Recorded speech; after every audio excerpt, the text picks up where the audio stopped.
Habang lumilipas po ang mga araw, lalong lumilinaw ang lawak ng naging pinsala ng Super Typhoon Yolanda. At patuloy din nating nakikita ang hirap na dinaranas ngayon ng ating mga kababayan. Ang mainit na balita hatid ni Cedric Castillo.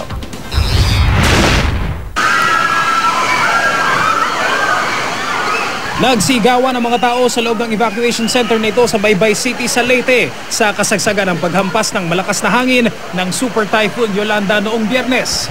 Sa labas ng evacuation center, mas matindi ang pag-ulan. Ang mga punong na buwal, humambalang sa kalye. Sa Vira Catanduanes, nagngangalit ang mga alon. Sa Rojas City sa Capiz, nakakatakot ang pinagsamang malakas na ulan at hangin. Sa paglayo ng bagyo sa bansa, tumambad na ang iniwan nitong pinsala. Sa highway ng Rojas City, nagtumbahan ang mga poste. Humarang sa kalye ang bubungan ng ilang bahay. Di rin nakaligtas sa bangis ng hangin ang bubungan ng gasolinhang ito. Ang ilang bahay sa dalampasigan ng Legazpi City, Albay, nilamo ng storm surge.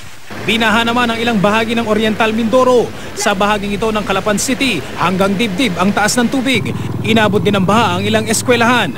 Habang sa bayan ng Bako, hanggang baywang ang tubig sa Palengke. Pareho nang nasa state of calamity ang dalawang lugar. Sa Bulan, Sorsogon, inalis na ang mga bumagsak na kawad ng kuryente at mga punong dumagan sa mga bahay. Sa paunang tala ng mga otoridad doon, mahigit 10 milyong piso ang pinsala ng bagyo sa agrikultura. Isa namang tugboat sa dagat ng Bawan, Batangas ang tinangay ng malakas na hangin ng bagyo bago tumaob sa mabatong bahagi ng dalampasigan. Patay ang isang tripulante nito nang mahulog at tumama sa mga bato. Isa pa ang nasugatan. Sa Lipa City naman, nagkaroon umano ng buhawi sa kasagsagan ng bagyo. 3 bahay ang nawasak. Malayo man sa sentro ng bagyo ang Bataan, ramdam din ang epekto nito sa kabuhayan at negosyo roon. Dahil sa malakas na alon, hindi makapalaot ang mga mangingisda.